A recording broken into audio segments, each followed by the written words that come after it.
Everybody, welcome back to day 3 of mindful parenting.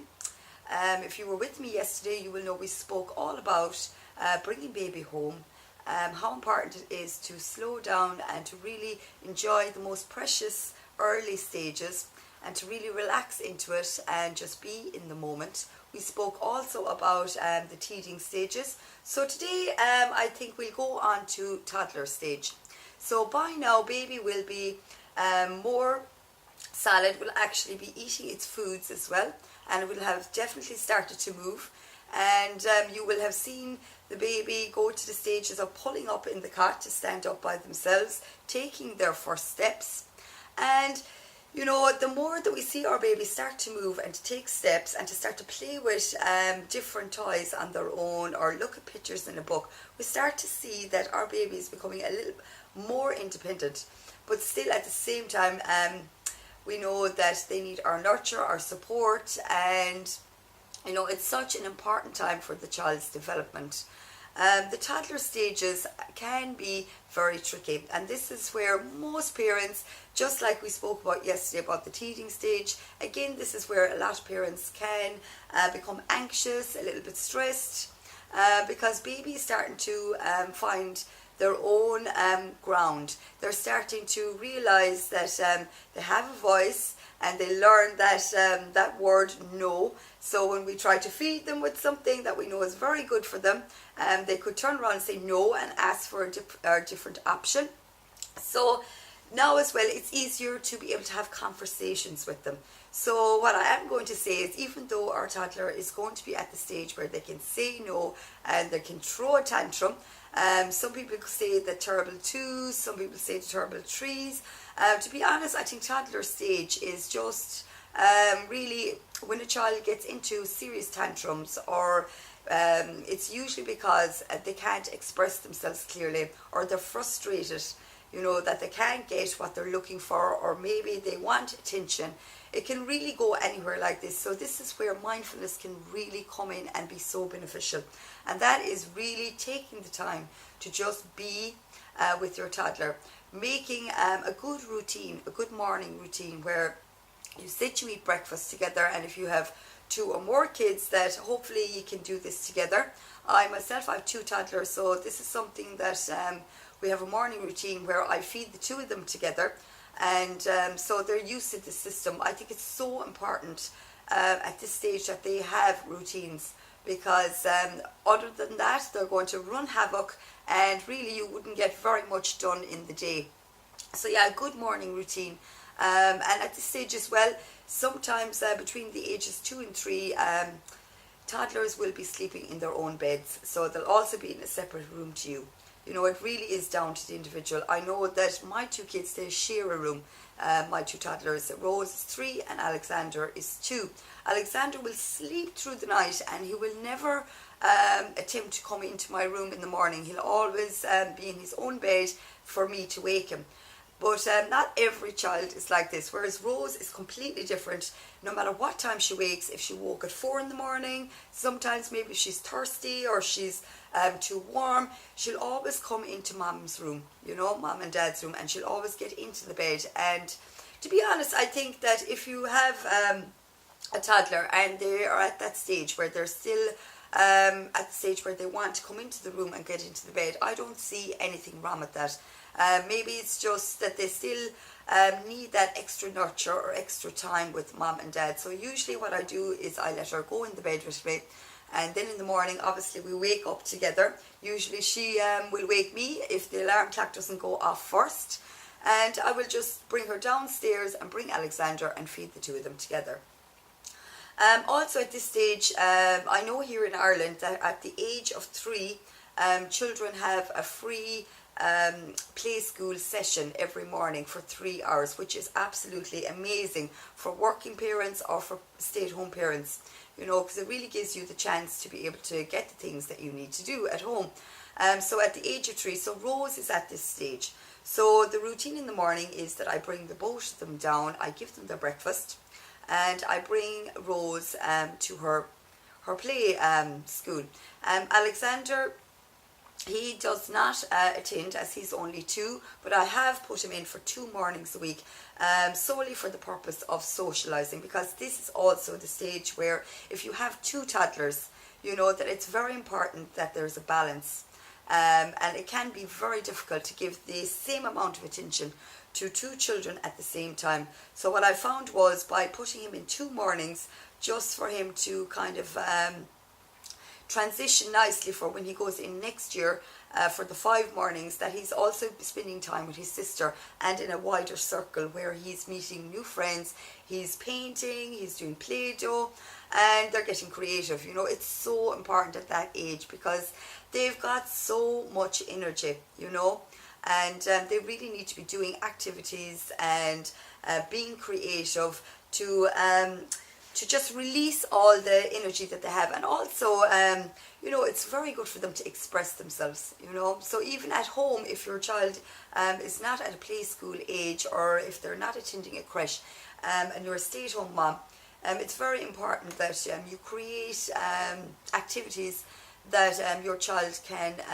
develop with, you know, something like Play-Doh or colouring, you know, or different toys that they're interested in. My kids, to be honest with you, they love Lego. They're absolutely fascinated with it. So when I get the chance, that's where I would spend the time with them, on the floor doing Lego, or playing with dolls with Rose. Alexander is more drawn to cars. You will see as well that at this stage, the different preferences, you know, between girls and boys. You start to realise that he's noticing that his dad drives a car, so he wants to play with cars.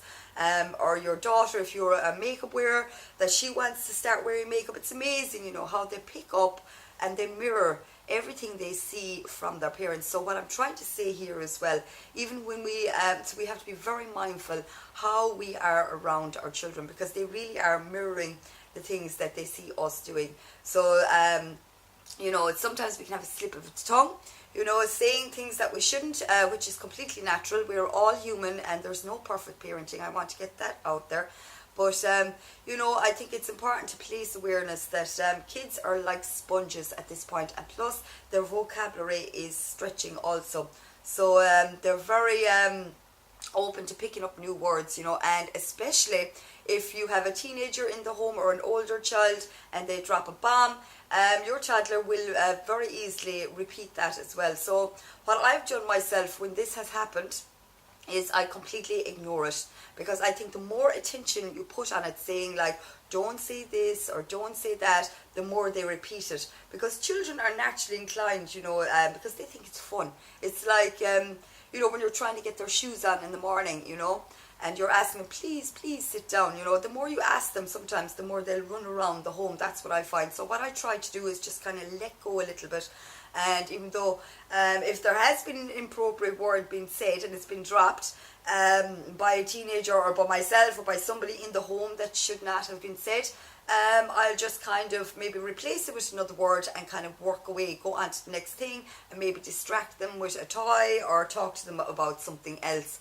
Because what I have found is the more you repeat yourself, as I said, don't say that, that's naughty, it's very confusing for the child also, because they've already heard it, and they're, you know, they're not going to understand the difference between right and wrong in words. You know, they're just repeating what they're hearing because they're at this stage where they're just learning. So always keep that in mind, I would say. So it's very important that we're very mindful about the words that we're using in front of our children, so not to drop any bombs, word bombs. But yeah, so as well food, as I said earlier, they learn to say no. So it's very important that from the early stages that we introduce all the different types of foods, you know. So what I found for me was I never really gave sweet things in the early stages. Now they are starting to have some sweets, you know, because you can't keep them away from it forever, and I don't want to deprive them either, you know. The thing is, I want to give a healthy diet to my children. It's very important to me, but I also want to let them know that it's okay to have a treat, you know, that, you know, I think sometimes if we're too restrictive, children pick up on this, you know what I mean, and it can start to feel a little bit rigid. So even though I am mindful with their main meal, their dinners, their lunch, their breakfast, there's always room for a treat, you know, and you can always find the healthier treats, you know what I mean? You can find organic little crisps, or you can find organic jellies, you know, all the different things that are out there, you know. My kids really, a biscuit is something that they really enjoy, and Rose loves obviously a chocolate biscuit, whereas Alexandra, he just, any biscuit will do, you know, so it really depends on the toddler. But always try to give, what I would say is always try to feed them their meals first, you know, so that when they have the snack, then they're not going to eat too many of the sweet things because they're already full. So also chia puddings, I give a lot of, and I put chocolate powder into it, you know, all seeds, you know, all the healthy, and kind of give it to them as a treat, you know, even like a yogurt. It'll be the same thing as like having a yogurt, and they love that, you know. So it's very important, I think, to really be mindful as well of what you're feeding them, but at the same time not to be so rigid. You know, you see many moms out there, you know, and I'm not judging, you know what I mean, because we all have our own styles of parenting, but you know, they keep their child on this amazing healthy diet at home, and then the child goes into school or they go to a friend's birthday party and they're surrounded with all these sweets, and you know, they're kind of looking at it. And sometimes what I've noticed is usually the children that have been restricted, you know, as in like too restricted from these types of foods, that when they actually start to go out into the world to birthday parties or socializing, that they're the type of kids that will become kind of, how would you say, I don't, what's the right wording? They will really, how would you say, try to take more sweets for them than sharing with everybody else, because it's such a treat for them that they seem to demolish it. You know, I've seen that on several occasions where I've seen people have chocolates in their home, and a child comes in that's not used to having it all the time in the home, or you know, or is restricted from it, and usually that child will demolish it. You know, they will just keep eating it and eating it. Now it's different, of course, if children have allergies. There are certain things that they can't eat, but really, unless there's an allergy, or obviously if they're overeating too much sugar, you know, obviously that's a big no-no. But I mean, to be too restrictive, as in the point where they actually get no treat at all, you know, I think that's too rigid. And I think it's all about choice too, you know. We have to choose to feed our children health, but at the same time be open enough to understand that they're not going to be small forever. They're going to go out at some point and start to try things for themselves, you know. So I think it's important to be mindful of that, you know, that as well with ourselves, if we're restricting ourselves, you know, as well, it can work that way too. Like for me personally, I love a healthy diet, but I don't restrict myself. If I have a craving for something, I will have it, you know what I mean. I'll be mindful about it, I won't overdo it, you know, but at the same time I will not restrict myself. And I've said this many times on this channel. So I think the same rule applies for kids. Obviously, monitor it, you know what I mean. There are a lot of, you know, talk about it lately, about too much sugar, and I totally understand that. What I am saying is be mindful about it, but please don't restrict your children, you know what I mean, because they, you know, as I say, when they go out into the world, they're going to try it anyway at birthday parties, or they're going to go to their play schools, and there's going to be birthdays for other kids, and the moms are going to bring in chocolate cakes and treats, and your kids are going to be having it anyway, unless you're homeschooling and you're going to be monitoring your children 24/7, you know. So it really is an individual thing, you know, and there's no judgment on anybody, but that is my own opinion on it. Also, tantrums. And I'm sure there's many moms out there that have been wondering about tantrums, or are in the process of their children having tantrums. For me, this has been such a challenge, I have to be totally honest with you, because I have 2 toddlers, and really the mindfulness really helps me, because when I start to feel stressed, when I can see that my child is not listening and doesn't want to listen, and you know, as I said earlier, it's usually because they don't know how to express themselves, or something is wrong and they don't know how to say it, you know, or they're so frustrated in that moment that they can't get the words out.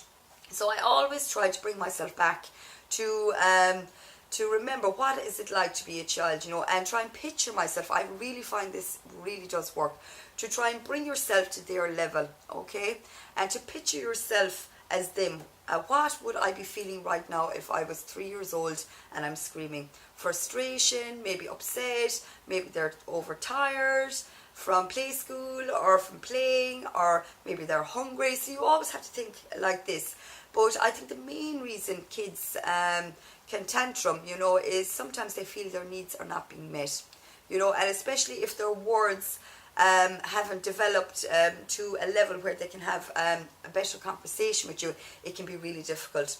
And I know this myself because my kids, they speak 2 languages. So they speak English and they're also speaking Russian. So when your child is learning different languages, they'll also be slower to form sentences, you know. In the long run, it'll be better for them. They'll speak both languages, but at that stage, you know, when they're learning words and into the toddler stage, it is a bit slower.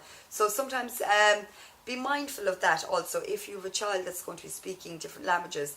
And also when they start school here in Ireland, they'll also be learning Irish. So I mean, they'll have 3 languages at some point, please God, you know. But so I'm very mindful of that. I'm very aware of that all the time, that my kids, you know, if they're having a tantrum and they're very upset, that sometimes it could be the language, they haven't got enough words to be able to explain themselves, or maybe I wasn't aware enough. Maybe something had happened in the room. You know, sometimes if you have 2 rooms downstairs, we'll say in your home, maybe a living room and a kitchen, maybe you're preparing food and your kids are playing together, or maybe your kid is playing on its own and you weren't in the room. Sometimes something could happen. Maybe they, you know, hurt themselves, or, you know, obviously if it was very bad you'd hear them screaming, but sometimes it could be a small thing as well. Or maybe they wanted, if you have 2 kids, they could have pushed each other, which I see this all the time with my own 2 kids. Or they pull a toy off each other, you know. So it's, you know, it's a natural part of it, you know.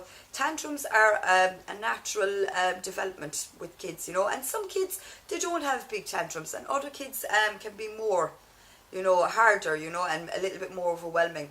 And for me personally, I found my first child, she did have a lot of tantrums, you know, and I found with Rose also, she's having more tantrums, whereas my son, I don't see it. I don't know, is it the difference between girls and boys or what, but I do find that girls, well, in my home, I can't speak for every home, have this, they're more emotional, you know, and they seem to have a little bit more tantrums, whereas my son, he seems to just, he can cry or he can have a little tantrum, but then a few minutes later, once you give him attention and you figure out what's going on, he's happy out and he goes on his way, off to play Lego or to do whatever he's doing. Whereas my daughter, it can take a little bit longer. And I suppose really it just depends on the child, you know, too.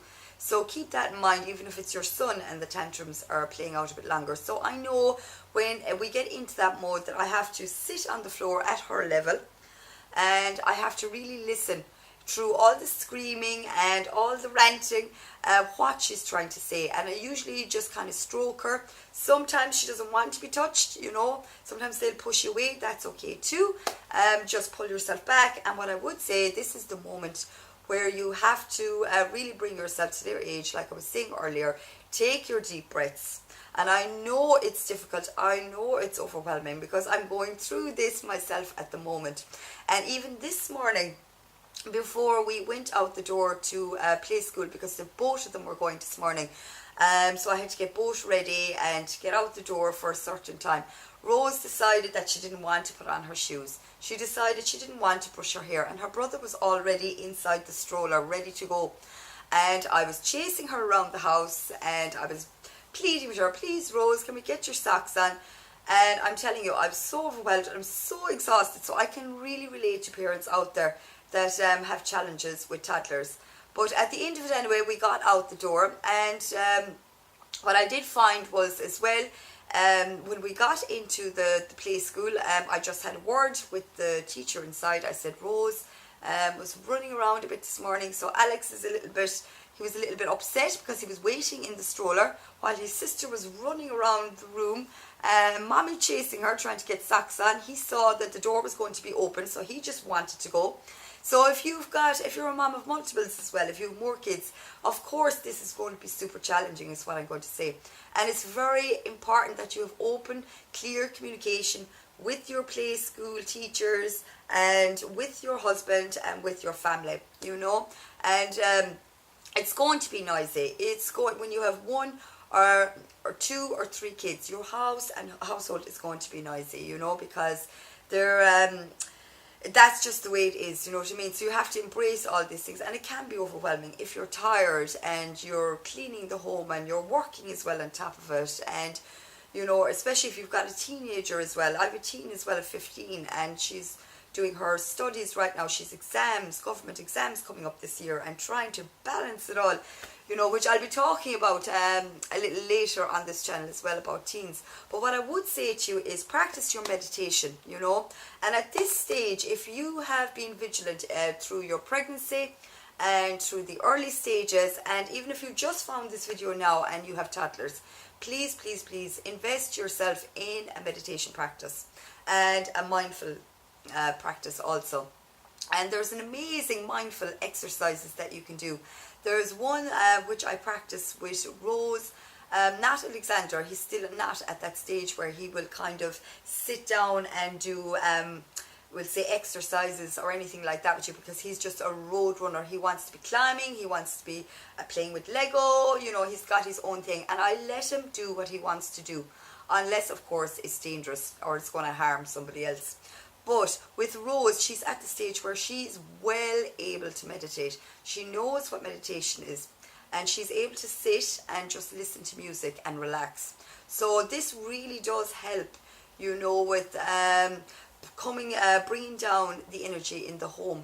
Say if it's been a hectic day and you want to do this maybe before they go for their nap during the day, or maybe close to their nap or their bedtime at night, it's an amazing tool to have. So what I usually do is when Rose comes back from play school, obviously she has her snack or her food, her lunch, and what I will do is then she'll start to kind of get buzzy around the place, because her naps have dropped, whereas Alexandra is still napping. So in order to keep the house calm and everything, I'll start to do gentle exercises with her. And there's an amazing exercise called Legs Up the Wall.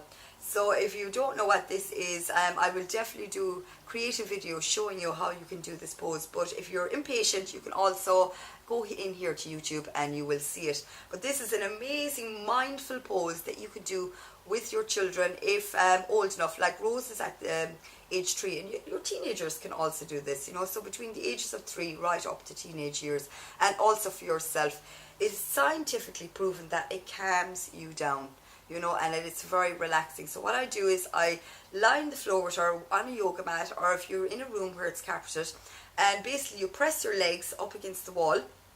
So you shimmy yourself in and you place your hands out straight. And you can have some music in the background if you wish to, or you can just start to breathe, counting on breaths. This is what I usually would do with Rose. Sometimes we play music, sometimes I will tell her to breathe. And you would be so amazed how relaxed she is afterwards. And it's gone to the stage now with Rose, that she will ask for meditation. And anybody who comes into my home is a witness to that. When they come in, they will hear Rose actually ask me, and then I know it's time for Rose to slow down. She knows that it's a cue for her, that meditation music, or even while she's playing on the floor with her toys or whatever, sometimes she will ask, Mom, meditation, and I'll put on some music for her. So it's amazing, when you start young with children, how much you can teach them. And when you're mindful about it, when it goes to food, when it goes to relaxing, and even when we do all these things, they may still have tantrums, is what I'm saying. It's totally normal. And as I said before, the best way to approach it is to take a couple of deep breaths yourself. And if they get so overwhelming that you get so frustrated and you can feel your voice raising, what I would say to you is to just step out of the room, even for 10 seconds. And just... sometimes I place my hands on my heart, just to actually feel my heartbeat, to bring myself back into my own body, and I just breathe, because it can be challenging. And especially if you have 2 toddlers, or if you have a toddler and maybe 2 or 3 other kids, every person is different, or whether it's your only child, you know, it's still all the same because it'll be your first time experiencing it. But what I will say to you, this too will pass. I have a teen and I remember all these stages, they do pass, and it does fly, you know. Like Rose is 3 now, Alexandra is 2, and I know by next Christmas, or even by August, September of this year, that she'll have developed even more mentally and emotionally. She'll become more whole as well. You would be amazed. It's just like one day you wake up and they're doing something new. They're brushing their teeth on their own, they're going to the toilet by themselves. You know, children really surprise you, or they're putting on their clothes by themselves. It's amazing, you know. So what I will say, between these ages 2 right up to 5, you'll be amazed how quickly it does go also. Even though when you're in that tantrum stage, it starts to feel like it's never going to end. Let me give you some peace of mind now. It does, you know, and it does fly. And I think if there's any other mothers out there who have experienced this stage also, they would totally agree. So anyway guys, I hope that you got some value from this video today and that it helps you with your toddler. And just remember to try your best to stay calm. Get a meditation practice going for yourself first, then introduce it to your kids once you have it nailed yourself. Also a mindfulness practice, like I said yesterday, getting into groups with other moms, you know, where you can go from stage to stage, where you can give each other feedback, help each other, give each other tips. It's so amazing to have other moms to be able to reach out to. And as well, not judging yourself, you know. I think it's so important not to judge the way you're mothering your children. Don't judge yourself if you don't get everything perfect, because kids are fussy as toddlers. Some days they'll eat, some days they won't. Some days they'll go to the toilet by themselves, some days they won't. You know, really, it's all, you have to realize that it's all new for them, this independence, you know, and they want to push you as well, you know what I mean? They're going to push your buttons because they want to see how far they can push your boundaries. So always remember that they're just learning, they're just developing, and that we have to be mindful that we have to be strong and we have to be grounded, you know, to be able to hold space for them even in the messiest of moments. But at the same time, you know, have compassion for ourselves, that we are not perfect. We are learning, no matter if it's 1 child, 2 child, or child 1, 2 or 3. Every child is individual, and all we can do is do our best at the end of the day. So anyway guys, I hope you enjoyed this video, and tomorrow I will be speaking about the school ages, and we will be going into teens also. And if you've liked this video and you want to share it, please do. And if there's any questions that you have, you can drop them below, and make sure and subscribe to this channel and give this video a big thumbs up. Okay guys, I'm going to give you a great big kiss, and bye for now.